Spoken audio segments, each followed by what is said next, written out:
Cari amici e cari amiche, buongiorno, bentornati e bentrovati all'Aulicus Classics Club. Sapete che ormai sono diverse settimane che ci incontriamo e siamo contenti che la musica che scegliamo e che vi presentiamo vi piaccia. Andiamo a sentire oggi il maestro Torossi cosa ci farà sentire e cosa ci racconterà. Venite, seguitemi, andiamo.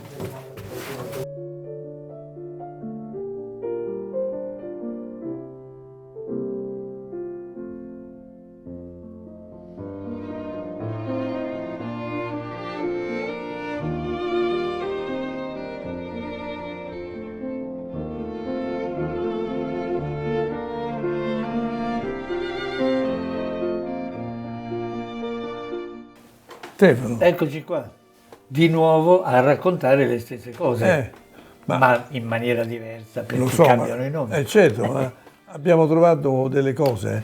Ho trovato, aspetta un momento, io ho trovato un disco che recentemente abbiamo pubblicato con un trio di cui parlerò. Sì. Dove mi ha messo insieme Schubert e Mendelssohn. Tu ci parlerai di Mendelssohn, immagino. Proprio di lui. Ecco, sono curioso di sentire come è nato questo Mendelssohn. Ascolta. Che è quello che ha fatto poi la marcia nuziale. Esattamente, certo. Ah, che hanno suonato quando mi sono sposato.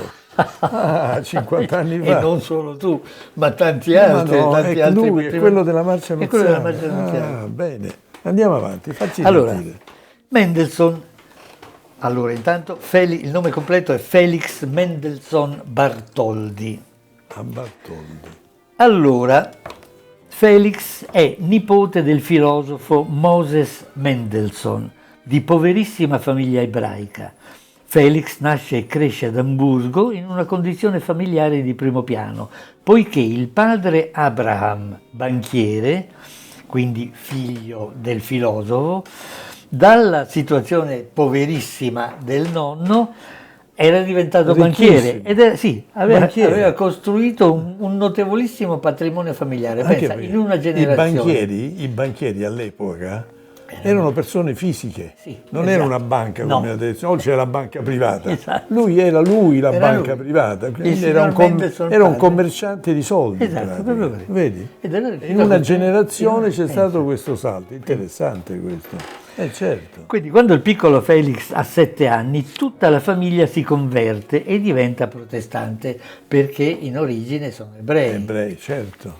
E allora il ragazzo accetta, pur senza rinnegare le proprie origini ebraiche, però intanto, contro il nascente antisemitismo che già allora c'era, maturava, la famiglia decide di aggiungere al cognome originario ebraico, Mendelssohn, un altro che non è arbitrario, che è il cognome Bartholdy, ma deriva da un ramo secondario della famiglia. Quindi hanno preso quel cognome lì, che era un cognome non ebraico, lo hanno aggiunto a quell'altro per cercare di salvare, come si suol dire, capra e cavoli. Certo. E allora? E quindi così comincia la sua carriera. Ogni tanto a pranzo dai Mendelssohn Bartholdy, dal banchiere, c'è Goethe, un ospite casuale, no? A casa viene a pranzo, oggi viene a pranzo Goethe. Goethe ci andava perché lui era banchiere. Naturalmente. Certo. Hai capito. Il poeta Goethe manifesta una grande ammirazione, pensa che questa è una fortuna per il ragazzo, tanto è vero che ogni tanto lo invita a casa sua di Goethe per suonare, per alleviargli la sua malinconia. Queste sono le combinazioni che ti fanno la vita. Che ti cambiano la vita. Esatto. Un incontro così ti cambia la vita, capito? Perché se no, nell'insieme, la vita di Felix Mendelssohn scorre sui binari piuttosto convenzionali, se paragonata a quella di altri compositori dell'Ottocento, matti, alcolisti, lui tranquillo, figlio del banchiere, ospite di Goethe ogni tanto. Il suo matrimonio è molto felice e rallegrato dalla nascita di ben 5 figli. 5 figli. Adesso noi diciamo ben 5 figli, ma all'epoca non erano neanche tanti. Ne facevano ben di più. Gli piace bere bene. Ecco. E fra i suoi appunti sono state trovate interminabili ordinazioni di vini e champagne pregiati da tutta Europa. Questo sempre perché il banchiere si poteva permettere le ordinazioni. Normale. Oh, però qui viene la cosa che è talmente tragica che sembra comica. Dunque, lui muore a causa di una serie di infarti che portano all'ictus il 4 novembre 1847 nella sua casa a Lipsa. Ma Anche sua sorella... Giovanissimo. Sì, cioè, lui sì, giovanissimo davvero. È nato nel 1809. E muore nel 47, quindi ha 39 anni. 39 anni. 38 anni. Ah, è così giovane è morto. Sì. Ah, non immaginavo. Ma la cosa più tragica è questa, anche sua sorella, i genitori e il nonno erano morti per ripetuti ictus, il che ha portato alla diagnosi di una forma di arteriopatia cerebrale ereditaria. Cioè, tutta la famiglia era condannata, tutti morti di ictus, pensa un po'. Beh, drammatica sì. questa cosa. Non ho mai sentito parlare di una possibilità di questo genere. Ah, tutta la sorella, famiglia, i genitori e il nonno. Forse sarà stato anche lo champagne. Dici, però il nonno non è detto che l'avesse bevuto anche il nonno, che poi era il poverissimo filosofo. Tutti morti così. Tutti morti di ictus. E lui è morto giovanissimo, a 39 anni. Caspita. Lui pensa che lui debutta, era da giovanissimo, anche lui è un bambino prodigio naturalmente. Come tutti questi. Come molti. Lui debutta all'età di 9 anni suonando in modo impeccabile il difficile concerto militare di Dussek, che io non conosco, neanche tu, ma pare che fosse doveva essere un pezzo di straordinario. E lui aveva 9 anni. 9 anni. 9 anni. A 12 anni comincia a comporre le sue 13 sinfonie per archi, da eseguire in casa con un'orchestra che ha a disposizione. Anche lì papà banchiere aiuta, La famiglia gli metteva a disposizione un'orchestra al bambino di 13 a casa. Pensa te. A 15 anni scrive il celebre Ottetto per archi e a 17 l'Ouverture per Il sogno di una notte di mezz'estate. Il suo primo grande successo, come dicevamo prima, da questa composizione esce per l'eternità la famosa marcia nuziale. Che l'ha reso famoso negli anni. Sì, e che continua a essere un grande... certo. Allora, però un altro pregio di Mendelssohn è stato di riportare alla luce la musica di Johann Sebastian Bach, che in quel periodo era completamente dimenticata, e di riscoprire Mozart, del quale insieme a Bach subisce però la maggiore influenza, e si capisce la sua produzione musicale. Purtroppo l'antisemitismo, che è un male che ha continuato a esistere, lo incalza per tutta la vita, fino al periodo nazista, quando lui era già stramorto, durante il quale il regime commissiona a Karl Orff nuove musiche di commento al sogno di una notte di mezz'estate, da sostituire a quelle di Mendelssohn, che essendo un compositore ebraico le sue musiche non andavano bene per il regime. Guarda te. Per fortuna questo piano malefico non è riuscito. E con questa buona notizia, malgrado la morte per ictus, eccetera, almeno è stata salvata la memoria, è stata la sua musica è rimasta, è stata salvata la sua memoria. E così possiamo chiudere in bellezza la storia di Mendelssohn. Una storia incredibile, brevissima, perché è morto a 39 anni, ma lui a 9 anni ha suonato il primo...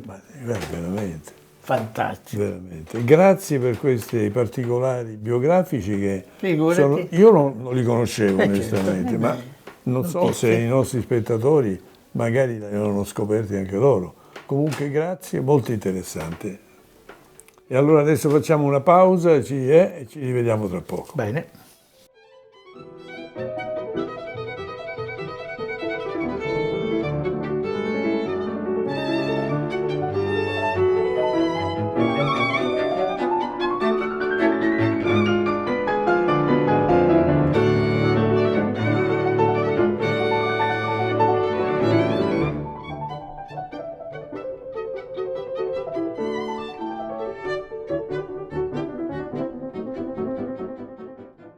Stefano, grazie per la tua presentazione su Mendelssohn. Figurati. Effettivamente, come sempre mi dici dei particolari biografici di cui io non ho mai sentito parlare, veramente. Soprattutto la brutta fine che ha fatto. Soprattutto la brutta fine, ma incredibile, veramente, da non crederci. Certo. Comunque, anche lui, anche se è morto a 39 anni, ha avuto la possibilità di creare delle opere musicali. Perché ha cominciato presto. Perché ha cominciato il solito discorso, capito? Sì. E comunque ci ha lasciato un patrimonio musicale non indifferente. Non indifferente. E Mendelssohn, appunto, è uno dei due autori che sono praticamente riuniti in questo CD, cioè lui, Mendelssohn e Schubert, perché questo CD è la prima esecuzione di un trio di fresca formazione che si chiama Trio Helbig, Sì. e che invece è composto da 3 musicisti di grande esperienza e di grande formazione musicale, Certo. Alberto Mina al violino, Carlo Nori al cello e Michele D'Ambrosio al pianoforte, che si sono riuniti insieme, hanno messo insieme le loro esperienze, la loro preparazione musicali e hanno ottenuto un ottimo risultato che dall'ascolto di questo disco traspare in tutta la sua perfezione. Adesso però voglio raccontarvi qualche cosa. Questo ci do Guardalo un un'occhiata. po'. Sì, sì. E voglio raccontarvi qualche cosa brevemente dei 3 componenti di questo trio Helbig, che sono appunto Alberto Mina al violino, Carlo Nori al violoncello e Michele D'Ambrosio al pianoforte. Alberto Mina, il violinista, Sì. è anche il leader del gruppo. Io ho avuto la fortuna e il piacere di conoscerlo anche personalmente, perché ho realizzato con lui altre registrazioni, altre presenze in musica da camera che abbiamo inciso qui a Roma, ed è effettivamente un violinista di grandissimo talento. E lui ha avuto una preparazione di conservatorio molto accurata e praticamente ha una carriera. Lui è giovane ancora, lui c'ha una quarantina d'anni, certo, ma intanto ha suonato con direttori di orchestra importanti, ha fatto la parte del primo violino in tantissime realizzazioni per la televisione, per il cinema, eccetera. Sì, sì. Infatti lui attualmente è il capo sezione dei secondi violini nell'Orchestra Sinfonica dell'Accademia Nazionale di Santa Cecilia, che è un incarico prestigioso. Caspiterina, certo che sì. E lui ha studiato praticamente violino al Conservatorio di Santa Cecilia, ma quello che ha indirizzato la sua carriera è stato il corso di perfezionamento che lui ha fatto al centro di Portogruaro. Ma che è una cittadina insignificante. Però c'è questa dove... accademia di alto perfezionamento musicale, pensa, e lui si è perfezionato con questo violinista russo che insegnava proprio in questo centro. Lui è andato apposta lì. Questo violinista si chiama Pavel Vernikov. Con un background di questo genere, lui a 22 anni si è presentato all'Orchestra Nazionale di Santa Cecilia e l'hanno subito preso. È evidente, no? Certo, Come va? certo. E naturalmente poi, come membro dell'Orchestra Nazionale di Santa Cecilia, ha cominciato una sua carriera di tour, di solista, eccetera, eccetera. E ha avuto il piacere e l'onore di suonare sotto la direzione di Karajan. Vedi. Che non tutti possono vantare proprio di questo genere qui. Naturalmente come musicista da camera ha suonato con i più importanti solisti della musica da camera, perché Santa Cecilia fa una stagione di musica da camera specializzata, e lui è sempre presente, che è importante. E poi naturalmente questo ha prodotto altri risultati. Lui è diventato concertmaster e violosolista dell'orchestra della Cappella Ludovicea alla Chiesa di Trinità dei Monti a Roma, che è una cosa molto prestigiosa. Poi naturalmente ha fatto delle importanti registrazioni discografiche con la Decca e con la Warner. Quindi è un personaggio importante ed è giustamente il leader di questo nuovo Helbig Trio. Dopo di lui c'è il violoncellista Carlo Nori, che è anche lui un violoncellista di straordinario talento, carriera importante, caratterizzata da riconoscimenti, premi, è stato chiamato a suonare in grandi ruoli di prestigio nelle principali orchestre, eccetera, eccetera. E anche lui ha cominciato a suonare il violoncello a 6 anni. Ecco, vedi. A 6 O anni. cominci presto o non ce la fai. Nel Conservatorio Pergolesi di Fermo, dove riceve la Pagella d'Oro a 6 anni. Pensa, la Pagella d'Oro. Ti rendi conto che... E naturalmente poi è andato avanti. Qui c'è il dono di natura. Assolutamente. Altrimenti a 6 anni non puoi... Non te poi però devi lavorare. La Pagella d'Oro a 6 anni non l'ha data nessuno. Ma neanche a 60. Anche a 60, quindi figurati. Comunque, il succo qual è? Il succo è che a 21 anni ha vinto le audizioni lui. Per l'Orchestra del Teatro Comunale di Firenze e per l'Orchestra dell'Accademia Nazionale di Santa Cecilia. A 21 anni. Quindi vuol dire... Capisci? Che aveva le carte in regola, capito? Attualmente è violoncellista associato principale nell'Orchestra dell'Accademia Nazionale di Santa Cecilia e violoncellista principale dell'Orchestra Barocca. Occupa 2 posizioni chiave nella struttura musicale. Naturalmente, e qui parte il giro poi, no? Perché entri in un certo giro e quindi collabora con musicisti da Camera di Fama Internazionale come Stefano Montanari, ha suonato davanti a importanti istituzioni, Senato della Repubblica, eccetera. Quindi praticamente è uno che ha tutte le carte in regola e giustamente Mina, quando ha formato il trio, lo ha chiamato, certamente. Ed è la stessa cosa con D'Ambrosio. Anche lui un pianista di talento. Lui è nato a Roma e quindi ha studiato pianoforte al Conservatorio di Santa Cecilia e anche lui si è perfezionato nei suoi studi con nomi importanti. Ne cito uno, Aldo Ciccolini. Anche lui è stato allievo di Benedetti Michelangeli. È vero. E naturalmente tutto questo l'ha proiettato in una carriera concertistica, perché è andato a suonare nelle principali, ha suonato a New York, Londra, dappertutto. In Italia si esibisce regolarmente come solista in formazioni da camera. Anche lui naturalmente ha fatto delle registrazioni discografiche perché è un bravissimo pianista e ha fatto soprattutto una cosa importante nel 2014, il ciclo completo delle opere per pianoforte di Alfredo Casella con la Brilliant Classic, che è una casa discografica olandese molto conosciuta nel campo della musica classica. Casella è un autore complicato Casella da poi suonare. dall'altro, Casella non è un autore facile. E il ciclo delle opere è tanto.